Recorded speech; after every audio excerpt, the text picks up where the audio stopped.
मेरे ही बना चाहिए प्राइवेट बंदा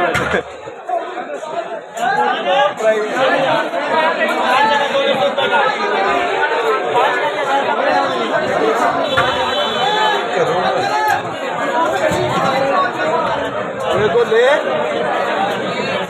शायद आते हैं